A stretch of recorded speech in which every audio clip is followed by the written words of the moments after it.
চলো আমরা এখন ইতিহাস পড়া শুরু করি। ইতিহাস অর্থে পুরনো দিনের কথা, যা যেই দিনগুলি আমরা দেখিনি অথচ লেখা আছে বইয়ের পাতায়। সেই জিনিসগুলিকে আমরা যদি গল্পের মতন করে পড়ি এবং জানি, তাহলে আমাদের ভালোও লাগবে এবং পুরনো দিনের অনেক কথা আমরা জানতে পারবো। এই হলেন বিশ্বকবি রবীন্দ্রনাথ ঠাকুর, আমাদের বাঙালির গর্ব। কলকাতার জোড়াসাঁকো ঠাকুরবাড়িতে 1261 সালের 25শে বৈশাখে রবীন্দ্রনাথ ঠাকুর জন্মগ্রহণ করেন। রবীন্দ্রনাথ ঠাকুরের লেখা অসংখ্য গল্প, কবিতা, উপন্যাস এবং নাটক আমরা পড়েছি। অনেক গান আমরা রবীন্দ্রনাথ ঠাকুরের সারা সময় গেয়ে থাকি। তার বাবা মহর্ষি দেবেন্দ্রনাথ ঠাকুর, মায়ের নাম সারদা দেবী। বাড়ির ঝি চাকরদের কাছে এবং তাদের তত্ত্বাবধানেই রবীন্দ্রনাথ ঠাকুর বড় হয়ে ওঠেন। কড়া শাসন ছিল তাদের। ছোট রবিকে তাদের কথা শুনেই চলতে হতো। চাকরদের মধ্যে ছিল ব্রজেশ্বর সেন, এছাড়াও ছিল অনেকেই। মাঝে মাঝে আব্দুল মাঝিও আসতো। সে ছোট রবিকে মজার মজার নানান গল্প শোনাতো। শিশু রবীন্দ্রনাথের প্রথম লেখাপড়া শুরু হয় বাড়িতেই। তারপর একটু বড় হলে চিতপুরের ওরিয়েন্টাল সেমিনারিতে তাকে ভর্তি করা হয়। স্কুলের বাধা ধরা গণ্ডি শিশু রবির ভালো লাগতো না। স্কুলে যাওয়া তিনি ছেড়ে দিলেন। এরম তোমরাও কি স্কুলে যাওয়া ছেড়ে দিতে চাও? কিন্তু স্কুলের মধ্যে যে মজা আছে সেটা তোমাদেরও বুঝতে হবে। রবীন্দ্রনাথ ঠাকুরের সময়ে তখনকার দিনের পরিবেশ ছিল অনেক উন্মুক্ত এবং তিনি প্রকৃতির যেহেতু জমিদার বংশের ছেলে ছিলেন, তার ক্ষেত্রে বাড়িতে এসে অনেকেই শেখাতেন।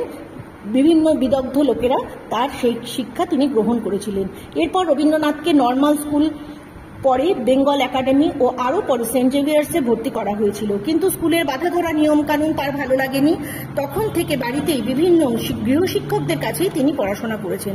রবীন্দ্রনাথ ঠাকুর খুব ধনী পরিবারের ছেলে ছিলেন, তবু বড় হয়েছেন সাধারণভাবেই।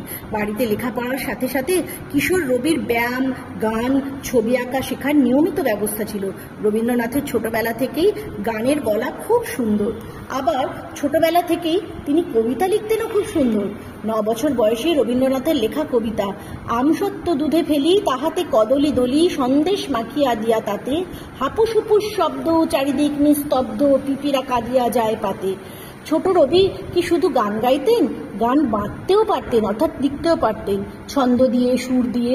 তাই দাদা যতীন্দ্রনাথ সেই গান সুর করে দিতেন। একদিন রবীন্দ্রনাথ স্বরচিত গান গেয়ে বাবামশাই মহর্ষি দেবেন্দ্রনাথকে শোনালেন। বাবাকে বলতেন বাবামশাই। সেই গান শুনে পিতা এত খুশি হলেন যে রবীন্দ্রনাথকে 500 টাকা উপহার দিয়ে বললেন, দেশের রাজা যদি দেশের ভাষা জানতো, দেশের রাজা তখন কে? ইংরেজরা, এবং সাহিত্যের কদর বুঝতো, মানে লেখা কেমন সুন্দর হয়েছে বুঝতে পারতো, তবে কবিকে তিনি পুরস্কার দিতেন। রবীন্দ্রনাথকে কুস্তি শেখাতে আসতেন কানা পালোয়ান।